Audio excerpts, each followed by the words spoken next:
Hi everyone, welcome back to my YouTube channel. ಹೇಗಿದ್ದೀರಾ? ಎಲ್ಲರೂ ಚೆನ್ನಾಗಿದ್ದೀರಾ ಅಂದ್ಕೊಳ್ತಾ ಇವತ್ತಿನ ವಿಡಿಯೋನ ಸ್ಟಾರ್ಟ್ ಮಾಡ್ತಾ ಇದ್ದೀನಿ. ನಾನು ಮತ್ತು ಕಾಶ್ವಿ ಮನೆ ಹತ್ತಿರದಲ್ಲಿರೋ ದೇವಸ್ಥಾನಕ್ಕೆ ಯಾವಾಗೂ ಬರ್ತಾ ಇರ್ತೀವಿ ಆಲ್ಮೋಸ್ಟ್ ಆಗಿ. ಬಟ್ ತುಂಬ ದಿನ ಆಗೋಯ್ತು ಇವಾಗ ಬರ್ದೇನೆ. ಸೊ ಇವತ್ತು ಬಂದಿದ್ದೀವಿ. ಇವಾಗ ದರ್ಶನ ಎಲ್ಲ ಮಾಡಿ ಅಂದರೆ ದೇವರಿಗೆಲ್ಲ ಸುತ್ತಾಕಿ ಕೂತ್ಕೊಂಡಿದ್ದೀವಿ ಸ್ವಲ್ಪ ಹೊತ್ತು. ಇನ್ನೊಂದೇನೆಂದರೆ ಕಾಶ್ವಿಗೆ ನಾನು ಮನೆಯೊಳಗೆ ಆಡಿಸ್ಬೇಕಂದ್ರೆ ಅಲ್ಲಿ ಜಾಗ ಸಾಕಾಗಲ್ಲ, ತುಂಬ ಸಣ್ಣ ಆಗುತ್ತೆ.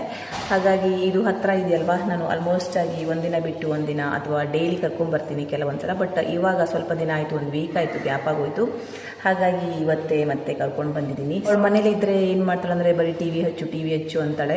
ಹಾಗೆಯೇ ನನಗೇನಾಗತ್ತಂದರೆ ನಾನು ಕೆಲಸ ಮಾಡೋ ಟೈಮಲ್ಲಿ ಕೆಲವೊಂದು ಸಲ ಟಿ ವಿ ಹಚ್ಕೊಟ್ಬಿಟ್ಟಿರ್ತೀನಿ. ಸೊ ಅದೇ ರೂಢಿಯಾಗಿಬಿಡುತ್ತೆ. ಮಕ್ಕಳಿಗಂತೂ ತುಂಬ ಡೇಂಜರ್ ಅಲ್ವಾ ಇವಾಗ ಮೊಬೈಲು ಟಿ ವಿ ಎಲ್ಲ, ಅದರಲ್ಲೂ ಮೊಬೈಲ್ ಅಂತೂ ತುಂಬ ಡೇಂಜರ್. ನಾನು ಟಿ ವಿ ಹಚ್ಕೊಡ್ತೀನಿ, ಬಟ್ ಅವಳು ಇವಾಗ ಜಾಸ್ತಿ ಟಿ ವಿ ಹಚ್ಚು ಅಂತಾಳೆ ಮನೇಲಿದ್ದರೆ. ಅದಕ್ಕೆ ಇಲ್ಲಿ ಕರ್ಕೊಬಂದು 1 ಅವರ್ ಅಥವಾ 1.5 ಅವರ್ ಆಟ ಆಡಿಸ್ತೀನಿ.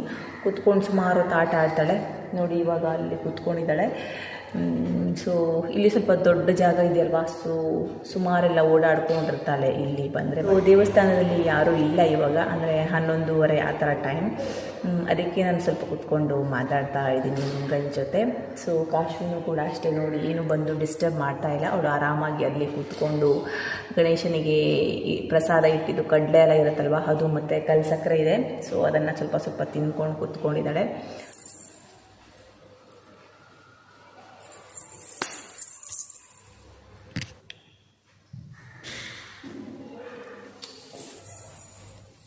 ಅಮ್ಮನ ಬೊಬ್ಬಂಟ ಹೋಗಮ್ಮ.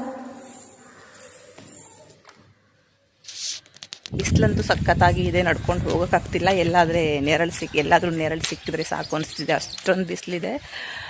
ಸೊ ಇನ್ನೊಂದು ಚೂರಿದೆ, ನಡ್ಕೊಂಡು ಹೋಗಬೇಕು ಮನೆಗೆ. ತುಂಬ ಏನು ದೂರ ಇಲ್ಲ ದೇವಸ್ಥಾನ, ಇಲ್ಲಿ ಹತ್ತಿರದಲ್ಲೇ ಇರೋದು, ಒಂದು 100 ಮೀಟ್ರ್ ಆಗುವಷ್ಟು ಅಷ್ಟೇ. ಬಟ್ ಬಿಸಿಲು ಸಖತ್ತಾಗಿದೆ, ಅದಕ್ಕೆ ನಡ್ಕೊಂಡು ಹೋಗೋಕ್ಕೆ ಸ್ವಲ್ಪ ಬೇಜಾರು ಅನಿಸ್ತಿದೆ. ಹೋಗಿ ಬಂದ್ವಿ. ನಿಜವಾಗೂ ಸಖತ್ ಸೆಕೆ ಇದೆ, ನಡೆಯೋಕ್ಕಾಗಲ್ಲ ಸೆಕೆಯಲ್ಲಿ ಒಂದು ಸ್ವಲ್ಪನೂ ಕೂಡ. ವಿಂಟರ್ ಸೀಸನಲ್ಲಿ ಮತ್ತು ಮಳೆಗಾಲದಲ್ಲಾದರೂ ನಡ್ಕೊಂಡು ಹೋಗ್ಬೋದು. ಬಟ್ ಸೆಕೆಯಲ್ಲಿ ಬಿಸಿಲಲ್ಲಿ ನಡಿಬೇಕಂದ್ರೆ ನಿಜವಾಗೂ ಸಖತ್ ಕಷ್ಟ. ಹಾಗೆಯೇ ಏನಂದರೆ ನಾನು ನಿಮಗೆ ಇದನ್ನು ತೋರಿಸೋಣ ಅಂದ್ಕೊಂಡೆ. ಇದು ಆಲ್ಮೋಸ್ಟ್ ಆಗಿ ಖಾಲಿಯಾಗಿದೆ, 1 ವೀಕ್ ಆಯಿತು ತಂದು. ಇದು ಬೇಲ ಸರ್ಬತ್ ಜ್ಯೂಸ್ ಮಾಡಿ ಕುಡಿಯೋಕೆ. ಇದು ಮೇನ್ ಆಗಿ ಈ ಸಮ್ಮರ್ ಸೀಸನ್ಗಂತೂ ತುಂಬ ಒಳ್ಳೆಯದು, ತುಂಬ ಕೂಲಾಗಿ ವರ್ಕ್ ಮಾಡುತ್ತೆ ಬಾಡಿಗೆ. ಹಾಗೆಯೇ ಡೈಜೆಸ್ಟಿವ್ಗೆ ತುಂಬ ಒಳ್ಳೆಯದು, ಮತ್ತು ಕಾನ್ಸ್ಟಿಪೇಷನ್ ಪ್ರಾಬ್ಲಮ್ ಯಾರಿಗಿರುತ್ತೆ ಅವರಿಗೂ ಒಳ್ಳೆಯದು, ಮತ್ತು ಹಾರ್ಟ್ ಹೆಲ್ತ್ಗೆ ಒಳ್ಳೆಯದು. ಏನಿಲ್ಲ, ಸ್ವಲ್ಪ ಕೂಲಾಗಿರೋ ನೀರಲ್ಲಿ, ಅಂದರೆ ವಾರ್ಮ್ ವಾಟರ್ ಇರಬಾರ್ದು, ಸ್ವಲ್ಪ ಒಂದು ಸ್ವಲ್ಪ ಹೊತ್ತು ಒಂದು 5 ನಿಮಿಷ ಫ್ರಿಡ್ಜಲ್ಲಿ ನೀರಿಟ್ಬಿಟ್ಟು ಸರ್ಬತ್ ಮಾಡಿ ಕುಡಿದ್ರೆ ನಿಜವಾಗ್ಲೂ ಎಷ್ಟು ಒಳ್ಳೇದಂದರೆ.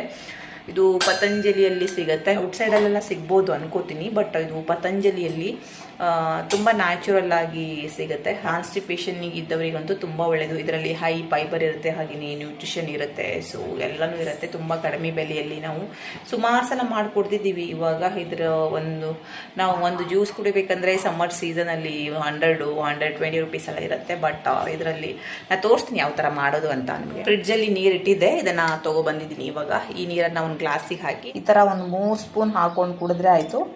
ಸ್ವಲ್ಪ ಹೆಚ್ಚು ಕಡಿಮೆ ಆದರೂ ನಡೆಯುತ್ತೆ. ನಾನು ಹೀಗೆ ಹಾಕೋತಾ ಇದ್ದೀನಿ. ಈಗ ಗೊತ್ತಾಗುತ್ತಲ್ವ ಅಂದಾಜು 3 ಸ್ಪೂನ್ ಅಂದರೆ. ಸೊ ಈ ಥರ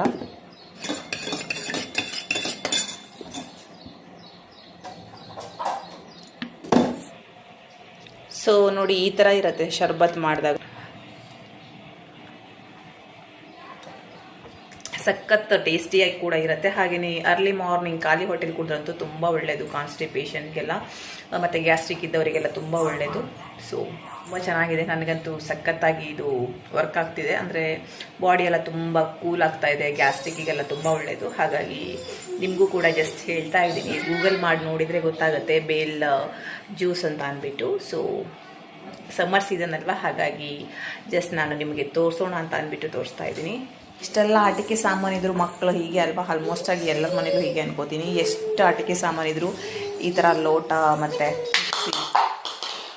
ಮಿಕ್ಸಿ ಜಾರು, ಲೋಟ, ಸ್ಪೂನು ಇಂಥದ್ದೇ ತೊಗೊಂಡು ಆಟ ಆಡೋದು ಕಾಶ್ವಿ. ಅಡುಗೆ ನೋಡಿ ನಾನು ಆಲ್ರೆಡಿ ಮಾಡಿಬಿಟ್ಟಿದ್ದೀನಿ. ಮಾಡಿಬಿಟ್ಟು ದೇವಸ್ಥಾನಕ್ಕೆ ಹೋಗಿದ್ದಾಗಿದ್ದು. ಇದು ಮೆಂತ್ಯ ಸೊಪ್ಪಿನ ಪಲ್ಯ ಅಂದರೆ ತುಂಬ ಇಷ್ಟ, ಹಾಗಾಗಿ ಜಾಸ್ತಿ ಮೆಂತ್ಯ ಸೊಪ್ಪಿನ ಪಲ್ಯ ಮಾಡ್ತಾ ಇರ್ತೀನಿ ತರಿಸ್ಬಿಟ್ಟು. ಸೊ ನೆಕ್ಸ್ಟ್ ಇದು ಬಸ್ಲೆ ಸಾಂಬಾರ್, ಬೇಳೆ ಎಲ್ಲ ಹಾಕಿ ಮಾಡಿದ್ದು ಬಸ್ಲೆ ಸಾಂಬಾರ್. ನೆಕ್ಸ್ಟ್ ಇದು ಬಾಯ್ಲ್ಡ್ ರೈಸ್ಗೆ ಇಟ್ಟಿದ್ದೀನಿ, ಆಗಬೇಕು. ಸೊ ಇನ್ನೊಂದು ತೋರಿಸೋಣ ಅಂದ್ಕೊಂಡೆ, ಕೆಲವೊಬ್ಬರಿಗೆಲ್ಲ ಯೂಸ್ ಆಗ್ಬೋದು, ಹೆಲ್ಪ್ಫುಲ್ ಆಗ್ಬೋದು ಅಂದ್ಕೋತೀನಿ. ಸೊ ನಾವೇನಾದರೂ ಆನ್ಲೈನಲ್ಲಿ ಆರ್ಡ್ರ್ ಮಾಡಿದರೆ ಸ್ವಲ್ಪ ಲೇಟ್ ಆಗುತ್ತೆ ಬರೋಕ್ಕೆ, ಏನಾದರೂ ಥಿಂಗ್ಸ್ಗಳು ಅಥವಾ ಏನಾದರೂ ಮಾಡಿದ್ವಿ. ಬಟ್ ಜಿಯೋ ಮಾರ್ಟಲ್ಲಿ ಹಾಗೆ ಮಾಡಿ ನೋಡೋಣ ಅಂತ ಮಾಡಿ ನೋಡಿದ್ವಿ. ಒಂದು ಆರ್ಡ್ರ್ ಮಾಡಿದ 45 ಮಿನಿಟ್ಸಿಗೆಲ್ಲ ಬಂತು. ಕೆಲವೊಬ್ಬರಿಗೆ ಆರ್ಡ್ರ್ ಮಾಡಿದ 45 ಮಿನಿಟ್ಸಲ್ಲೇ ಬಂದುಬಿಟ್ಟು. ಸೊ ತುಂಬ ಖುಷಿ ಆಯಿತು. ಸೊ ಕೆಲವೊಬ್ಬರಿಗೆ ಏನಾಗುತ್ತಂದರೆ ಸ್ವಲ್ಪ ಬೇಕಾಗಿರುತ್ತೆ, ಮತ್ತು ಕೆಲವೊಂದ್ಸಲ ಅಂಗಡಿಗೆ ಹೋಗಿ ತರಬೇಕಂದ್ರೆ ಸ್ವಲ್ಪ ದೂರ ಎಲ್ಲ ಇರುತ್ತೆ ಶಾಪ್ಗಳೆಲ್ಲ, ಮತ್ತು ಚಿಕ್ಕ ಮಕ್ಕಳಿಗೆ ಕರ್ಕೊಂಡು ಹೋಗೋಕ್ಕೆ ಆಗಲ್ಲ ಪದೇ ಪದೇ. ಆ ಥರದವರೆಲ್ಲ ಆರಾಮಾಗಿ ಮಾಡ್ಕೋಬೋದು. ಅಂದರೆ ಆರ್ಡ್ರ್ ಮಾಡಿದ 45 ಮಿನಿಟ್ಸ್ ಬರುತ್ತೆ ಅಂದರೆ ತುಂಬ ಯೂಸ್ ಆಗುತ್ತಲ್ವ. ಈ ಥರ ಲಿಕ್ವಿಡ್ಗಳೆಲ್ಲ ಖಾಲಿಯಾಗಿದ್ದು ನೆನಪೇ ಇರಲ್ಲ, ಬಟ್ಟೆ ಹಾಕಬೇಕಾದ್ರೆ ನೆನಪಾಗ್ತಿರುತ್ತೆ. ಸೊ ಆ ಟೈಮಲ್ಲಿ ನಾವು ಬೇಗ ಆರ್ಡ್ರ್ ಮಾಡಿ ಒಂದು 45 ಮಿನಿಟ್ಸ್ 1 ಅವರಲ್ಲೆಲ್ಲ ಬಂದುಬಿಡುತ್ತೆ. ತುಂಬ ಖುಷಿ ಅನಿಸ್ತು ನನಗೆ. ಈ ಥರ ಗೊತ್ತಿರಲಿಲ್ಲ. ನಾವು ಯಾವಾಗ ಆನ್ಲೈನಲ್ಲಿ 2-3 ದಿನ ಮುಂಚೆ ಮಾಡ್ತಿದ್ವಿ. ಸೊ ರೇಟೆಲ್ಲ ಅದೇ ಥರ ನಾರ್ಮಲ್ಲೇ ಇರುತ್ತೆ, ಬಟ್ ಸ್ವಲ್ಪ ಫಾಸ್ಟಾಗಿ ಬರುತ್ತೆ. ನೋಡಿ, ಇದನ್ನು ಒಂದು ತರಿಸಿದ್ವಿ, ಲಿಕ್ವಿಡ್ ವಾಷಿಂಗ್ ಮಷಿನ್ಗೆ ಹಾಕೋದು. ಆಮೇಲೆ ಇದು ಒಂದು ಬೇಸನ್ ಲಡ್ಡು ತರಿಸಿದ್ರು ನನ್ನ ಹಸ್ಬೆಂಡ್. ಇದೊಂದಿದೆ. ನೆಕ್ಸ್ಟು ಮೈಸೂರು ಸ್ಯಾಂಡಲ್ ಸೋಪ್, ಇದಿಷ್ಟನ್ನು ತರಿಸಿದ್ರು. ಅವರು ಈ ಥರ ಕವರಲ್ಲಿ ಪ್ಯಾಕ್ ಮಾಡಿ ಕೊಟ್ಟು ಹೋಗ್ತಾರೆ. ಸೊ ಕಾಶ್ಮೀರ್ ಬರ್ತಡೇ ಮುಗಿದು ಸುಮಾರು ದಿನ ಆಗೋಯ್ತು. ನಾನು ನಿಮಗೆ ಏನೇನು ಗಿಫ್ಟ್ಸ್ ಬಂದಿದೆ ಅಂತ ತೋರಿಸೋಣ ಅಂದ್ಕೊಂಡೆ, ಬಟ್ ತೋರ್ಸೋಕ್ಕಾಗಿರಲಿಲ್ಲ.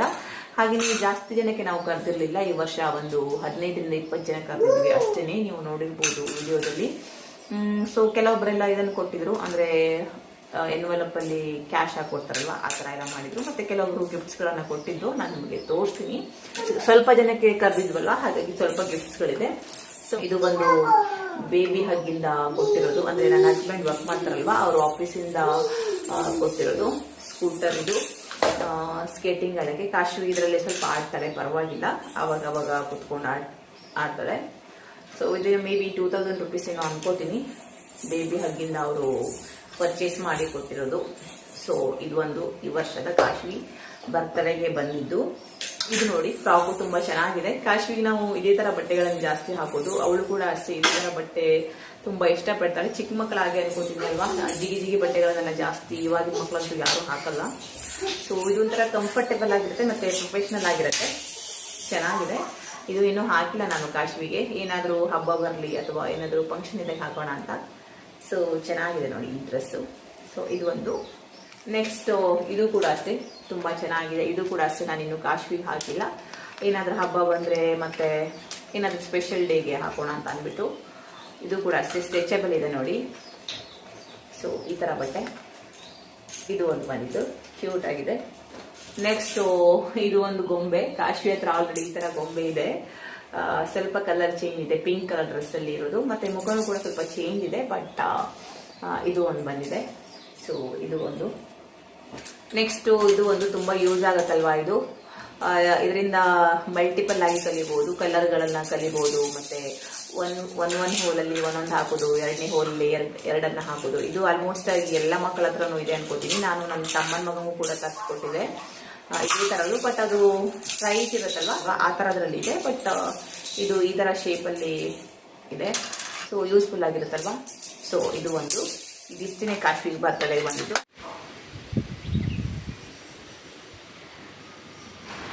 ಹಾಗೆಯೇ ಇವತ್ತಿನ ವಿಡಿಯೋನ ಇಲ್ಲಿಗೆ ಎಂಡ್ ಮಾಡ್ತಾ ಇದ್ದೀನಿ. ನಿಮಗೂ ಕೂಡ ಇಷ್ಟ ಆಯಿತು ಅಂತ ಭಾವಿಸ್ತೀನಿ. ಇಷ್ಟ ಆದರೆ ಪ್ಲೀಸ್ ಲೈಕ್ ಮಾಡಿ, ಶೇರ್ ಮಾಡಿ, ಕಮೆಂಟ್ ಮಾಡಿ, ಸಬ್ಸ್ಕ್ರೈಬ್ ಮಾಡೋದನ್ನು ಮರಿಬೇಡಿ. Thank you for watching.